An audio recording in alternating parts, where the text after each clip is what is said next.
Kobe, before we get to the obvious, you just got back from Dubai. What was that like? Oh, it was incredible. It's a great experience.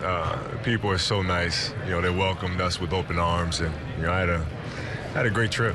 All right, Kobe, we've all been following Instagram, Vine. We are loving following your recovery. How is it going, and what's the plan for you in camp? It's going well. It's I've been progressing quickly. Now it's a matter of trying to, make sure it holds up when performance time comes. Making sure the explosion is there, muscle endurance is there, and things like that. We ask you this every year because you're the leader, you're the captain, you're the guy that stimulates and get this team going. What's going to be the most challenging thing this year after all the injuries last year and all the stuff, and what's going to be the biggest challenge this year to get this team back on track?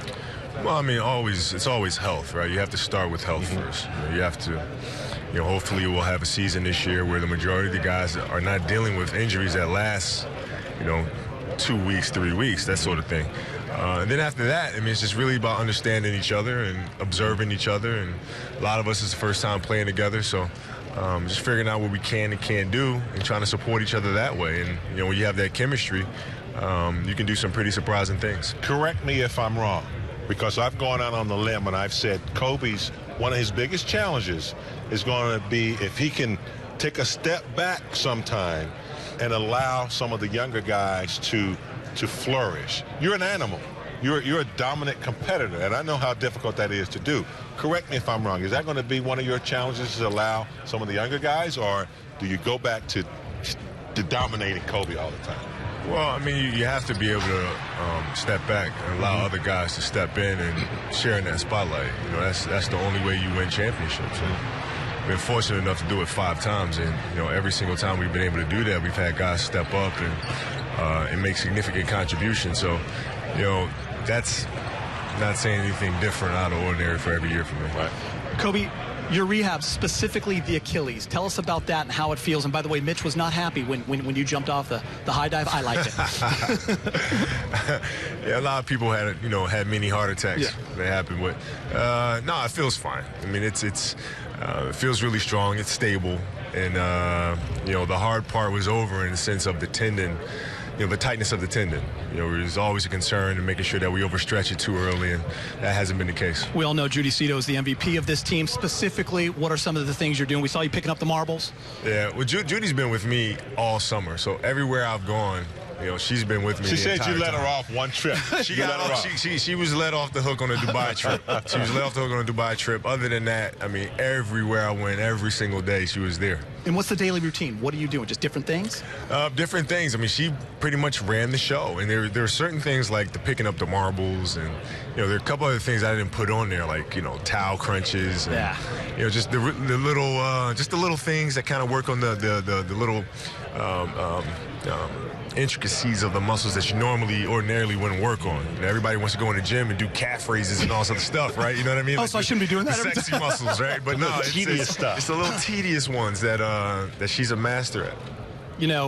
Mitch said something funny the other day. He said, I don't know, Kobe's probably at a gym late night doing some basketball activity. Are you doing any basketball activity that you can share with us? No, I haven't done anything. I haven't touched the ball, in the sense of, putting together a workout or something like that. I haven't done any of it. Kobe, when they pick you guys 12th in the West, think about it, a team with Steve Nash, Kobe Bryant, Pau Gasol, Farmar's back. What do you say to that? Well, I don't say much to it. Listen, those people have been wrong before. They picked us to win a championship last year, and, they were dead ass wrong about that. So, who's to say they're going to be right about their prediction this year? And you and Pau have really bonded over the years.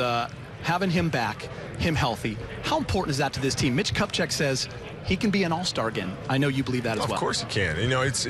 But Pau's just a matter of him playing in his natural role. For whatever reason, the emergence of Andrew Bynum, Dwight coming here, it's kind of pushed Pau to the back burner. And, we tend to forget that, how we won 2 championships was playing through him a lot. So, this year he has opportunity to go back to that.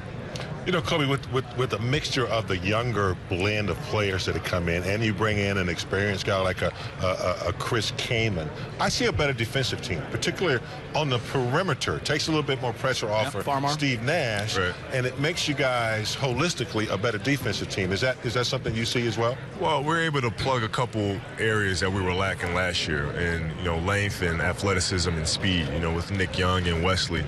And Kaman as well. I mean, guys that are mobile and that can get after guys on the perimeter. But in particular, Wesley and Nick. That's the athleticism that we desperately needed. Kobe, can you give us a timetable? What are your personal goals for coming back? Well, my personal goal is today to get out and do a little bit more. When we start practice, get moving a little bit. And then see how he reacts tomorrow, right? And just progressively try to work on that explosion, on that muscle endurance, and see where it goes.